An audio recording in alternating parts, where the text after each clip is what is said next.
Karamihan din kasi hinahanap ng customers is yung malapot na sabaw and yung maraming pagpipilian. So, yun, we gave them choices, options, kung ano yung gusto nila dun sa pares nila.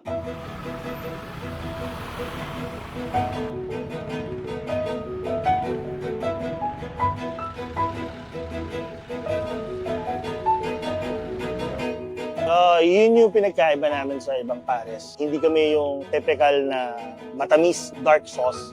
Sa amin, gravy style siya. So, ang nangyari doon is, recipe siya ng partner ko. We have beef pares, may laman loob kami, meron kaming tumbong, isaw, mata, litid, puso, balat, puso. Yan, yung mga usual na laman loob talaga. Range ng pares namin, 100 pesos lang, sir. So, meron na tawag kami na kombinasyon. So, pwede kang mamili ng, pag sasamahin mo, pares o kaya tumbong, yun, 195 naman siya.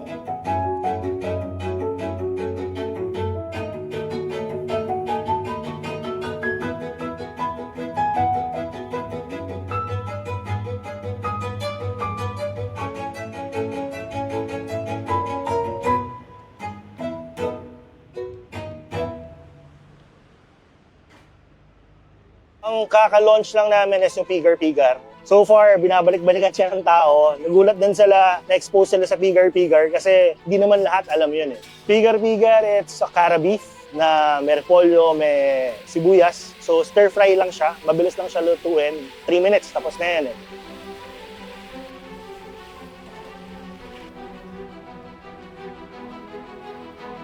Meron din kaming mga side dishes dito katulad ng Angus beef tapa, chicharon bulaklak, sisig, dinakdakan, at yung pigar-pigar. Angus beef tapa, 130 pesos, chicharon bulaklak, 130, dinakdakan and sisig, 145, pigar-pigar, 145 din. Lahat ng mga pagkain namin dito, made to order, especially side dishes. Kapag umorder kayo, doon lang namin siya gagawin. So siguradong mainit.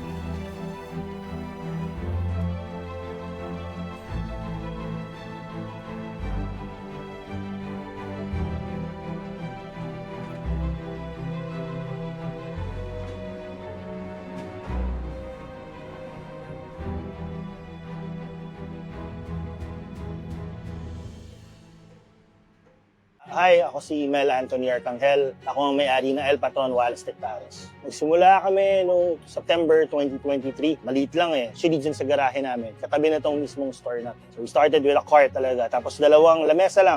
Start kami noong 5 p.m. hanggang 7 p.m. Ubus na kami. So after 1 month, isipan ko na isara na itong car wash. Because this used to be my car wash eh. So, yun, lilipat namin kasi dami na rin tao na pupunta ron. So, yun, tuloy-tuloy. Then, nag-start din kami mag 24 hours on, 24/7 noong January of 2024.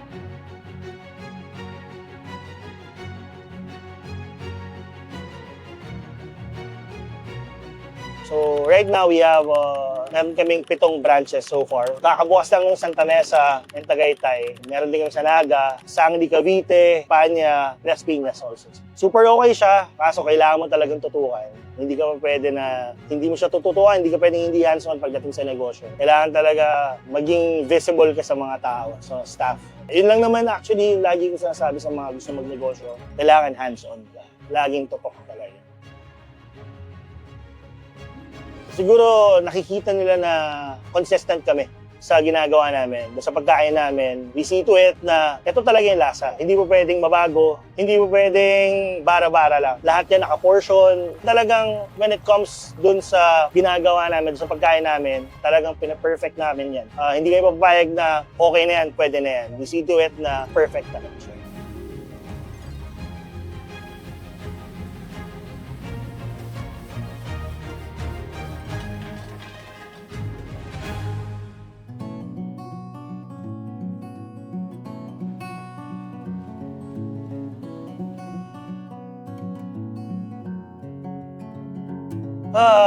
Honestly, sobrang laki. By accident lang kasi to eh. So, hindi ko alam na lalaki ng ganun. Kasi really started from a humble beginning talaga. Kung makikita mo rin yung pinagsimula namin, hindi mo akalain na magpo-full-blown na ganito. So, very thankful ako dito sa El Patron Wallace Pares. Aside from the fact na nagtulong sa akin, mas natulungan ko yung staff. That's the number one thing kasi sa akin. makita ko sila na nag-excel sa buhay, na dami na bago sa buhay nila. The majority of our staff here, 3 taon na. Ever since we started, parang sila talaga from the start. So that's the main thing na I'm thankful for El Patron is nakatulong talaga na mabago rin yung buhay ng staff.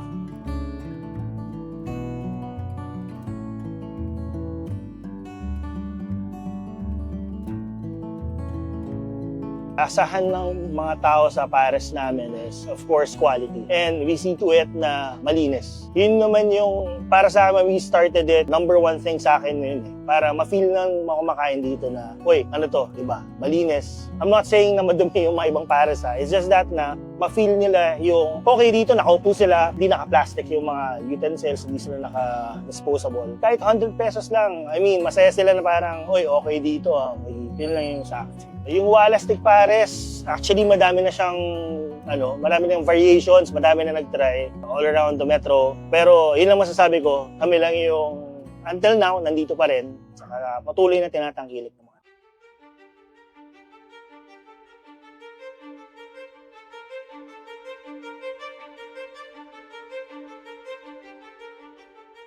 Bakit mahilig yung mga Pinoy sa pares? Na-research ko siya dahil parang comfort food talaga. So, aside from adobo, nasasabi nila parang ito yung pinaka-accessible comfort food talaga, especially after uminom. So, majority talaga ng customers din namin dito. From dinner time, mas grabe pag madaling araw na. Ang alaseng, yun yung mga number one talaga dito, mga nakainom. Kasi malapit lang din kami sa Poblacion, Makati. So, after gimmick nila, dekta talaga sila dito. So, every weekend to, magugulat kayo. Ang daming tao na nakainom galing parties.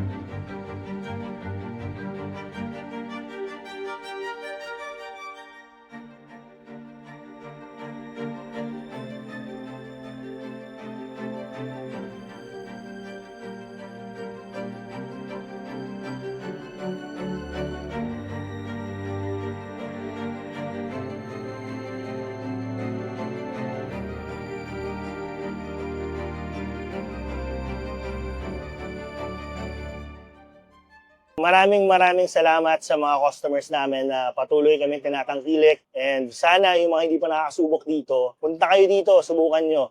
Marami naman kaming branches within the metro na matatry ninyo. We are also available on Grab and Food Panda. So kung hindi kayo makadayo sa mga branches namin, we are available online also. We are open for franchising din. Just message our page and yun, sasagot kami. So yun, tara pares!